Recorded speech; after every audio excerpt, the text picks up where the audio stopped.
तरह से वो बनेगा जाके एक पिरामिड की तरह, और इसमें हम 5 आवश्यकताओं को दिखा सकते हैं। मास्लो सर की 1 2 3 4 5 आवश्यकताएं। सबसे पहले जो आती हैं वो आती हैं शारीरिक अवस्थाएं। कौन सी आती हैं? शारीरिक आवश्यकताएं आती हैं। शारीरिक आवश्यकताएं, शारीरिक आवश्यकताएं आती हैं।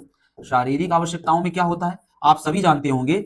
हर प्राणी की, सिर्फ मनुष्यों की नहीं, हर प्राणी की कुछ मूलभूत आवश्यकताएं होती हैं। जैसे भोजन हो गया, जैसे भोजन हो गया, नींद हो गई, जिसे आप आराम कह सकते हैं, प्यास हो गई, ये सब जैविक आवश्यकताएं होती हैं। और आप सभी जानते हैं कि मूल प्रवृत्तियों से ये एक तरह से हमारे अंदर की मूल प्रवृत्तियां हैं जो हमें ये चाहिए, इनको पूरा करना हमारी मजबूरी है। और ये सिर्फ हमारी मजबूरी नहीं है, ये प्रत्येक जीव में पाई जाती है।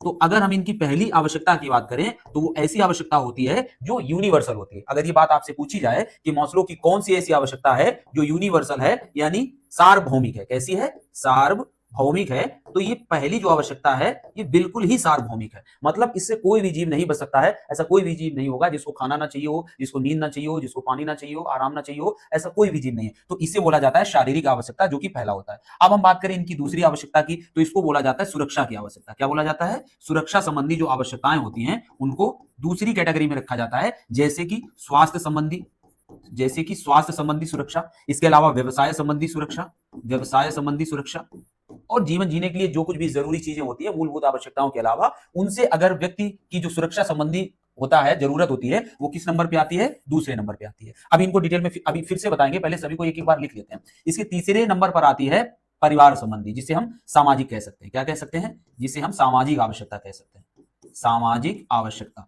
सामाजिक आवश्यकता में क्या होता है? देखिए, जब व्यक्ति की शारीरिक जरूरतें पूरी हो जाती हैं, खाना पीना, तो व्यक्ति मत छोड़िए, इसको प्राणी पे आप प्राणी के लिए बात करिए। जब प्राणी की शारीरिक आवश्यकताएं पूरी हो जाती हैं, अगर उसको भूख लगी है तो भूख के आगे उसको कुछ नहीं दिखेगा। और हम भूख की जब बात करते हैं तो हम ऐसा नहीं कहते हैं कि हर समय उसको भूख लगी होगी, जब लगी होगी एक्सट्रीम लेवल तब की बात कर रहे हैं। तो अगर उसको किसी चीज की इन चीजों में आवश्यकता है तो आप समझ सकते हैं कि सबसे पहले वो इन्हीं को पूरा करेगा, इसी को पूरा करेगा। वो व्यवसाय नहीं ढूंढने जाएगा। अगर उसका आज पेट भूखा है तो वो परीक्षा के लिए तैयारी नहीं कर सकता है, वो कोई दूसरा काम नहीं कर सकता है ना। तो सबसे पहले वो अपने पेट को भरेगा या अपनी नींद को करेगा, जो भी यहां पर जरूरत होगी। उसके बाद वो अन्य चीजों पर फोकस करेगा। अभी एक उदाहरण में सबको समझाएंगे। फिर आती है सामाजिक आवश्यकता, जैसे परिवार के प्रति, परिवार के प्रति, इसके अलावा आपकी समाज के प्रति, समाज के प्रति जो जरूरतें होती हैं, जो उनसे ताना बाना मनुष्य का चलता है या जीवों का चलता है, वो तीसरी आवश्यकता में आता है। चौथी आवश्यकता में आ जाता है, चौथी आवश्यकता में आता है सम्मान। क्या आता है? सम्मान की आवश्यकता, सम्मान आता है। और पांचवी में आता है जो सबसे लास्ट में होता है,